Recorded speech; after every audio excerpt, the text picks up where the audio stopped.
नमस्कार साथियों, आज देश जी के ट्रिक में आप सभी का स्वागत है। दोस्तों, इस वीडियो में मैं दिल्ली पुलिस एग्जाम 20 नवंबर 2023 के थर्ड शिफ्ट में जीके जीएस के सेक्शन से जो भी प्रश्न पूछे गए हैं, इस वीडियो में मैं डिस्कस करने वाला हूं। तो साथियों, पहला प्रश्न है, रेमन मैग्सेसे पुरस्कार प्राप्त करने वाली पहली महिला संगीतकार कौन है?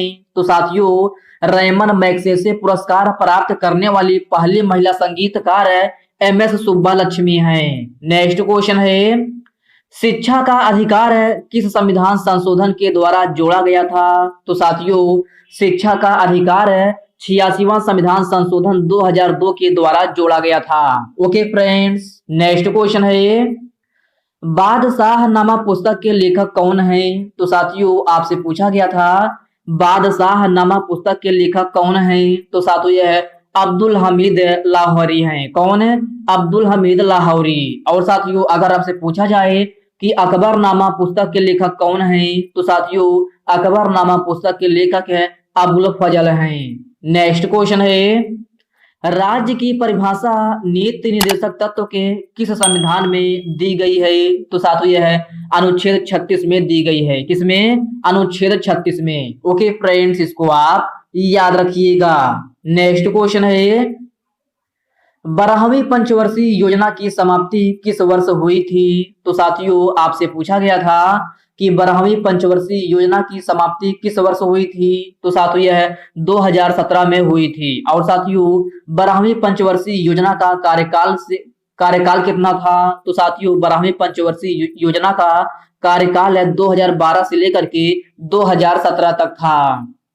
वर्ष 1829 में सती प्रथा का अंत किसके द्वारा किया गया था? तो साथियों, यह भी प्रश्न 20 नवंबर के थर्ड शिफ्ट में पूछा गया प्रश्न है ये कि वर्ष 1829 में सती प्रथा का अंत किसने किया था? तो साथियों, यह राजा राम मोहन राय ने किया था। किसने?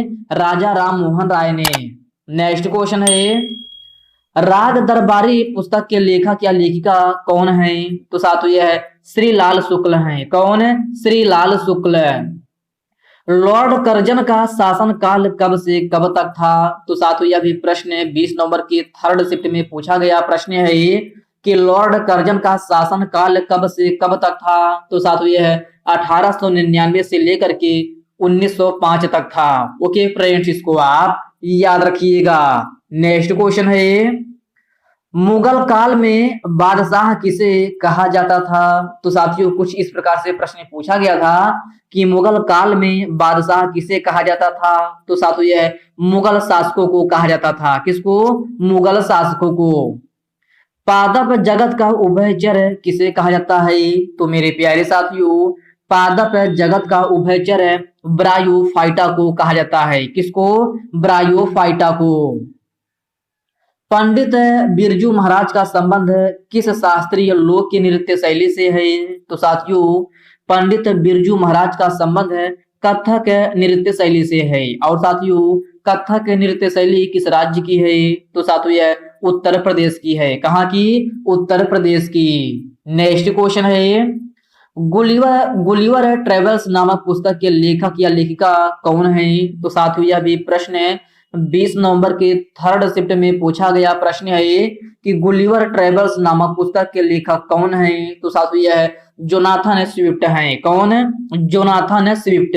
ओके फ्रेंड्स, नेक्स्ट क्वेश्चन है, निम्न में से गोल्डन फाइबर किसे कहा जाता है? तो साथियों, गोल्डन फाइबर जो है जूट को कहा जाता है। किसको? जूट को।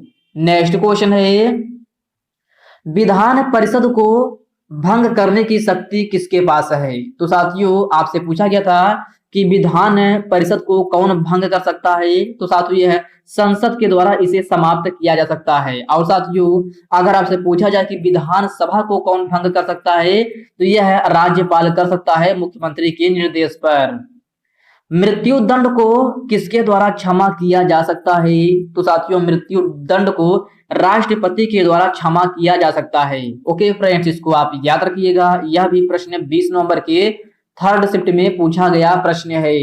नेक्स्ट क्वेश्चन है, विश्व व्यापार संगठन की स्थापना कब हुई थी? तो मेरे प्यारे साथियों, विश्व व्यापार संगठन की स्थापना 1995 में हुई थी। कब? 1995 में।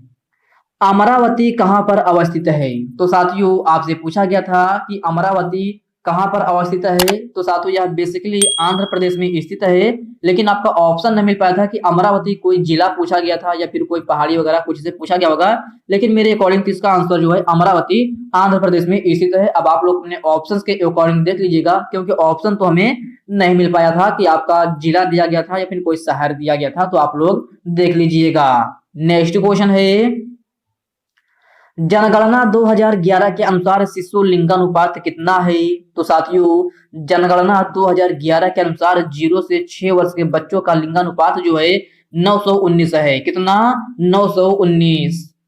संयुक्त सभा की अध्यक्षता कौन करता है? तो साथियों संयुक्त सभा की अध्यक्षता राष्ट्रपति करता है। कौन?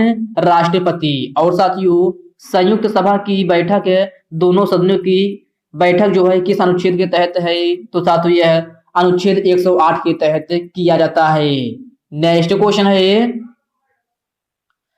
जनगणना 2011 के अनुसार नगरीय जनसंख्या प्रतिशत कितना है? तो साथियों यह क्वेश्चन क्लियर नहीं हो पाया है कि यही पूछा गया था फिर अदर क्वेश्चन पूछा गया था, लेकिन स्टूडेंट इतना पता नगरीय जनसंख्या से कुछ क्वेश्चन पूछा गया था। तो हो सकता है आपके शिफ्ट में जो है जनगणना 2011 के अनुसार नगरीय जनसंख्या प्रतिशत पूछा गया होगा। अगर पूछा गया होगा तो आपका सही आंसर 31.16% हो जाएगा। कितना? 31.16%। ओके फ्रेंड्स, इसको आप याद रखिएगा। तो साथियों 20 नवंबर के थर्ड शिफ्ट में हमें 20 ही क्वेश्चन मिल पाए थे, जो कि मैंने आपको एकदम ऑथेंटिक क्वेश्चन के साथ एनालिसिस करा दिया है। साथियों कल 20 नवंबर के सेकंड शिफ्ट का एनालिसिस मैंने कल नहीं करा पाया था, तो इसी वीडियो में आपको 20 नंबर का सेकंड शिफ्ट भी एनालिसिस करा देता हूं, क्योंकि दोस्तों कल मैंने सिर्फ फर्स्ट शिफ्ट की एनालिसिस कराई थी, ना तो थर्ड शिफ्ट की कराई थी और ना ही सेकंड शिफ्ट की। तो मैंने थर्ड शिफ्ट का आपको क्वेश्चन बता दिया है। अब चलिए 20 नंबर के सेकंड शिफ्ट की मैं आपको एनालिसिस करा देता हूं इसी वीडियो में। तो साथियों 20 नवंबर के सेकंड शिफ्ट में पहला प्रश्न पूछा गया था, मौलिक कर्तव्य को किस समिति की सिफारिश पर जोड़ा गया था या पाई गई थी? तो यह स्वर्ण सिंह समिति की सिफारिश पर जोड़ी गई थी। अर्जुन सिंह धुर्वे का संबंध किस शास्त्रीय लोक की नृत्य शैली से है? तो साथियों अर्जुन सिंह धुर्वे का संबंध बैगा नृत्य शैली से है। किससे?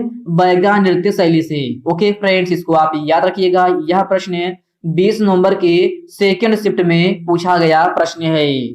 नेक्स्ट क्वेश्चन है, साथियों अगला प्रश्न जो है, ज्वार भाटा में सर्वाधिक भिन्नता कहाँ होती है? तो साथियों कुछ इस प्रकार से प्रश्न पूछा गया था, लेकिन क्वेश्चन का लैंग्वेज क्लियर नहीं हो पाया था। तो आप लोग कमेंट बॉक्स में कमेंट करके बताइएगा। ये प्रश्न सेकंड शिफ्ट का है, 20 नंबर के सेकंड शिफ्ट में पूछा गया प्रश्न है कि ज्वार भाटा में सर्वाधिक भिन्नता कहाँ होती है। तो साथियों इसका ऑप्शन भी हमें नहीं मिल पाया है, तो आप लोग कमेंट बॉक्स में कमेंट करके बताइएगा कि इसका ऑप्शन क्या दिया गया था, और साथ ही साथ ये भी बताइएगा कि यही सेम टू सेम क्वेश्चन पूछा गया था या फिर कोई अदर क्वेश्चन पूछा गया था। सुभाष चंद्र बोस की जयंती किस तिथि को मनाई जाती है? तो साथियों आपसे पूछा गया था सुभाष चंद्र बोस की जयंती किस तिथि को मनाई जाती है? तो साथियों यह 23 जनवरी को पराक्रम दिवस के रूप में मनाया जाता है। ओके फ्रेंड्स, इसको आप याद रखिएगा। आपका सही आंसर 23 जनवरी हो जाएगा। नेक्स्ट क्वेश्चन है, तानसेन को मियां की उपाधि किसने दिया था? तो साथियों यह भी प्रश्न 20 नवंबर के सेकंड शिफ्ट में पूछा गया प्रश्न है ये कि तानसेन को मियां की उपाधि किसने दिया था? तो साथियों यह ग्वालियर का राजा विक्रमजीत ने दिया था। किसने? ग्वालियर का राजा विक्रमजीत ने। अब साथियों आपके ऑप्शन में क्या अकबर भी दिया गया था? आप लोग कमेंट बॉक्स में कमेंट करके बताइएगा क्या अकबर भी दिया गया था या नहीं। या तो अकबर दिया गया होगा या तो विक्रमाजीत, बट दोस्तों तानसेन को मियां की उपाधि जो है विक्रमजीत ही ने दिया था। तो आपका सही आंसर विक्रमजीत हो जाएगा।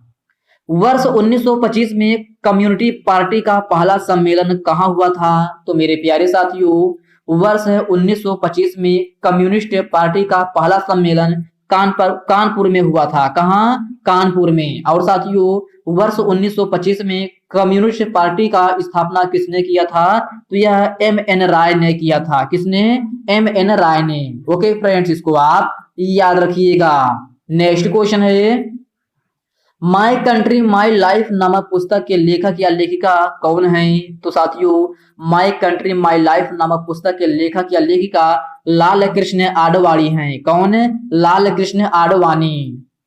कांग्रेस के लखनऊ अधिवेशन है 1916 का नेतृत्व किसने किया था? तो मेरे प्यारे साथियों, कांग्रेस के लखनऊ अधिवेशन है 1916 का नेतृत्व अंबिका चरण मजूमदार ने किया था। किसने? अंबिका चरण मजूमदार ने। ओके फ्रेंड्स, इसको आप याद रखिएगा। अगला प्रश्न है, राउरकेला स्टील प्लांट की स्थापना किस देश के सहयोग से हुई थी? तो साथियों, यह भी प्रश्न 20 नवंबर की सेकेंड शिफ्ट में पूछा गया प्रश्न है कि राउरकेला स्टील प्लांट की स्थापना किस देश के सहयोग से हुई थी? तो साथियों, इस प्रश्न का सही आंसर जर्मनी हो जाएगा। मुस्लिम लीग और कांग्रेस के बीच 1916 में समझौता किसने कराया था? तो मेरे प्यारे साथियों, मुस्लिम लीग और कांग्रेस के बीच 1916 में समझौता बाल गंगाधर तिलक के द्वारा कराया गया था। किसने? बाल गंगाधर तिलक।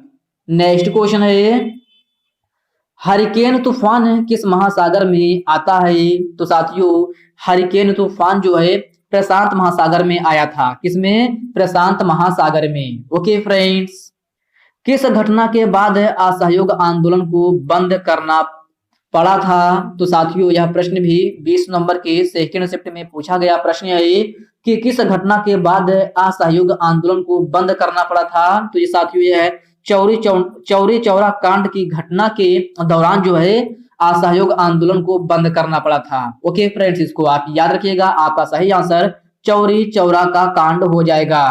नेक्स्ट क्वेश्चन है, खो खो खेल के मैदान का माप कितना होता है? तो साथियों, आपसे पूछा गया था खो खो खेल के मैदान का माप कितना होता है? तो यह 27.16 मीटर होता है। कितना? 27 गुणे 16 मीटर। ओके फ्रेंड्स, आपका खो खो खेल का मैदान का माप कितना होता है? तो यह 27 गुणे 16 मीटर होता है। और साथियों, अगर आपसे पूछा जाए कि कबड्डी खेल के मैदान का माप कितना होता है, तो इसका जो है 13 गुणे 10 मीटर होता है। कितना? 13 गुणे 10 मीटर। कमला नारायण का संबंध किस शास्त्रीय लोक की नृत्य शैली से है? तो साथियों, कमला नारायण का संबंध है भरतनाट्यम नृत्य शैली से है। किससे? भरतनाट्यम से। और साथियों, भरतनाट्यम नृत्य शैली किस राज्य की है? तो साथियों, यह तमिलनाडु की है। कहाँ की? तमिलनाडु की। अट्टुकल पोंगल महोत्सव भारत के किस राज्य में मनाया जाता है? तो मेरे प्यारे साथियों, अट्टुकल पोंगल महोत्सव भारत के केरल राज्य में मनाया जाता है। कहाँ? केरल राज्य में। ओके फ्रेंड्स, इसको आप याद रखिएगा। यह भी प्रश्न 20 नवंबर के सेकेंड शिफ्ट में पूछा गया प्रश्न है। बास्केटबॉल में खिलाड़ियों की संख्या कितनी होती है? तो साथियों, आपसे पूछा गया था बास्केटबॉल में खिलाड़ियों की संख्या कितनी होती है? तो यह 12 होती है। कितना? 12। कुमारी कमला को पद्मश्री अवार्ड किस नृत्य शैली के लिए मिला था? तो साथियों, कुमारी कमला को पद्मश्री अवार्ड जो है ओडिसी नृत्य के लिए मिला था। वैदिक काल में परिवार के मुखिया को क्या कहा जाता था? तो साथियों, वैदिक काल में परिवार के मुखिया को कुलपति कहा जाता था। क्या? कुलपति। नेक्स्ट क्वेश्चन है, वर्ष 1916 में कांग्रेस अधिवेशन के समय कौन सा समझौता हुआ था? तो साथियों, ये क्वेश्चन रिपीट हो गया है। मैंने आपको पिछले ही क्वेश्चन में बता दिया है, इसको मैंने दोबारा से जो है टाइप कर लिया है। तो आपका सही आंसर लखनऊ हो जाएगा। संपूर्ण ग्रामीण रोजगार योजना की शुभारंभ कब हुआ था? तो साथियों, संपूर्ण ग्रामीण रोजगार योजना का शुभारंभ 2001 ईस्वी में हुआ था। कब? 2001 में। किसी भी फाइल को सेव करने की शॉर्टकट की क्या होती है? तो साथियों, यह Ctrl+S होती है। आकस्मिक निधि में से धन कौन खर्च कर सकता है? तो साथियों, आकस्मिक निधि में से धन राज्यपाल जो है खर्च कर सकता है। कौन?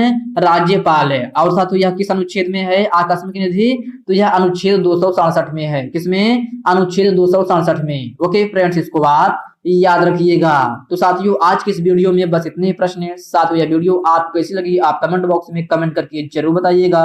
और साथियों, यह वीडियो आपके लिए थोड़ा हेल्पफुल लगा हो तो इस वीडियो को लाइक कर दीजिए, अपने साथियों के साथ शेयर कीजिए। फ्रेंड्स, अभी तक आप चैनल को सब्सक्राइब नहीं किए हैं तो प्लीज आपसे रिक्वेस्ट है आप जो है चैनल को सब्सक्राइब करके बेल आइकन को जरूर से जरूर प्रेस कर लीजिएगा। तो चलिए साथियों, इसी के साथ हम मिलते हैं किसी नेक्स्ट वीडियो में, तब तक के लिए जय हिंद दोस्तों।